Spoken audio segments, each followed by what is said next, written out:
өзүнүн тарыхын, маданиятын, каада салтын сактап калганга толук мүмкүнчүлүк жаратыш керек.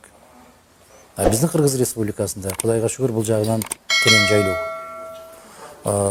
Кээ бир ашканаларга кирсең, керек болсо кыргыздын өргүүлөрүн укпайсың. Ага да мүмкүнчүлүк берилген. Дагы бир башка мамлекеттер бар.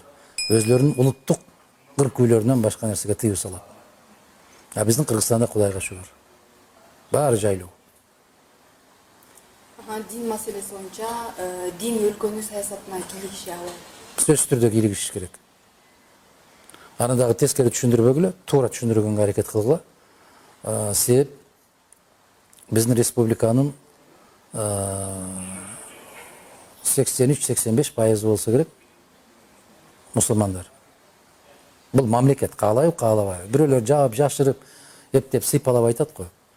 Диндин мамлекетке эч кандай мындай терс таасири жок. Тескерисинче мамлекет мүмкүн болушунча диндин тууралыгын, диндин тазалыгын жеткирүүгө көмөктөш болуу керек. Экөө бири-бири менен эриш аркак кызматташып иштөө керек.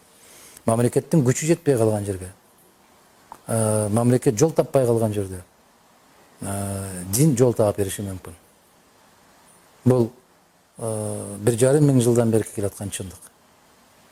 Ошондуктан эч качан мамлекетти динге каршы, динди мамлекетке каршы койбоо керек.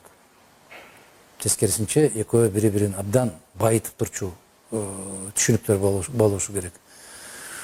Ислам дегенде эле баягы терскери дүйнөлүк исламды жек көрсөтүү уюмдарынын маалыматтарына таянып, ошолорго шилтеме жасаганды дагы коюшубуз керек. Ислам бул дүйнөдөгү эң таза, эң адилеттүү жана пенде сүйөр, адам сүйөр дин бул. Бул тынчтыкты, бул тазалыкты, бул ынтымактыкты, бул жакшылыкты каалаган дин. Ошондуктан дин маселесине мамлекет аябай каттуу колдоо көрсөтүү керек жана туура пайдаланышы керек.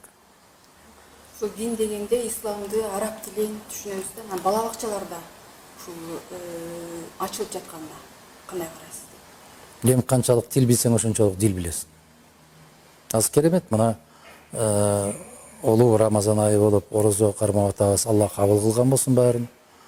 Туткан орозолорун кабыл кылсын, орозо ачып аткандагы тилектерин кабыл кылган болсун. Тарауи намазында 16 жаштагы бир бала имамдык өтүп атат.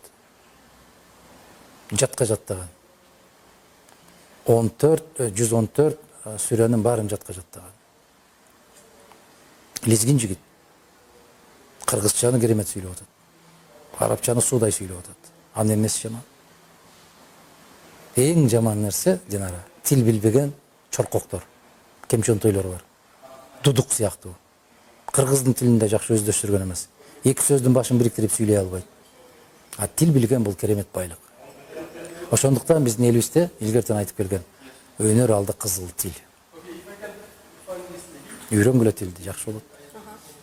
Буга чейин да бул маселе көтөрүлүп келди. Жума намазды ошол күндү эс алуу күнү катары майрамдоо тууралуу киргизүүнү кандай? Чыйрактан бөйрөк чыгаруунун кереги жок. Эгерде жума намазында жума намаз окуганга тоскоолдуктар болуп атса, кайсы бир деңгээлде кыйынчылыктар болуп атса, башка маселе. Анан атың чыкпаса жер өрттө дегендей кылып эле бир идеяны көтөрө коюп эле коомду экиге бөлүп эле будуңчаң кылыштын кажети жок. Жума намазын окуганга Кыргызстанда бүгүн толук түрдө мүмкүнчүлүк бар. Мамлекеттик ишмер болосунбу, башкасынбы, ошол саат 1:30 баштап, эми 1-де башталат негизи. Түшкү тамактануу мезгили. 1 сааттын ичинде баары бүтөт. Ага каршы болуп аткан эч ким жок. Ошондуктан бир жаңылык табат экен деп эле ар нерсенин башын чыгара берүүнүн кажети жок. Баягы азан айткан бизди уктаганга тоскоолдук кылып атат деген дагы кээ бир кемчонтойлор чыкпадыбы? Айланайын, азанын качан айтылышы жөнүндө кабары жок го дейм аны. Заңкайга кандай деген мамлекеттерде азан айтылып эле атат го. Мына Москва шаарында керемет мечиттер ачылды. Азанды айтып атпайбы? Ким тоскоолду? Мына ошол жанакы өзөктөн чыккан өрт жаман, өздөн чыккан жат жаман деген бир акылы толук эмес инсандардын коркунучтары булар. Улут кызыкчылыгы тууралуу ойлоңузду айтып берсеңиз, Кыргызстандын суверенитети деп эмне түшүнөсүз?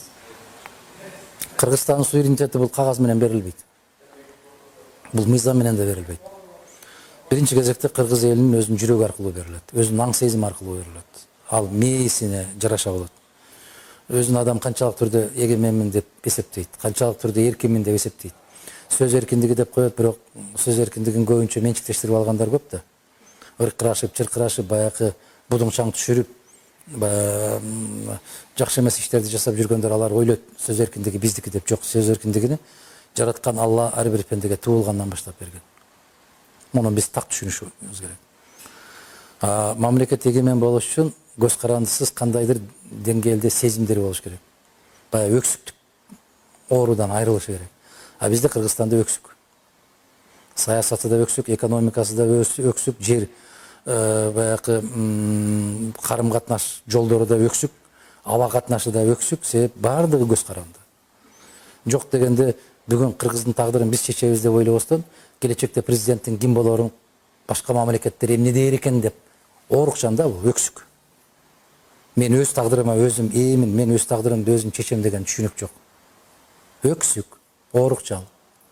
Ошондуктан эгемен болуш үчүн адамда кадыр бар, сый урмат, өз кадырын өзү билиш керек. Шайлоодо карасаң өтө эле баары акча.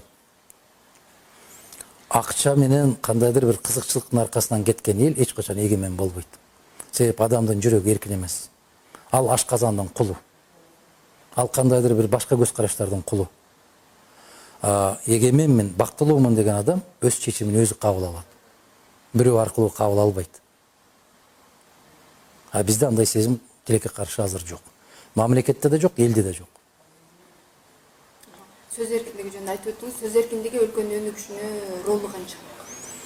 Ал маданияттан көз каранды. Эркиндик деп эле шымын башына кийип алып көчөдө чуркаштын кажети жок. Бул кызыл тил, сөөгү жок. Эмнени айтсаң кете берет.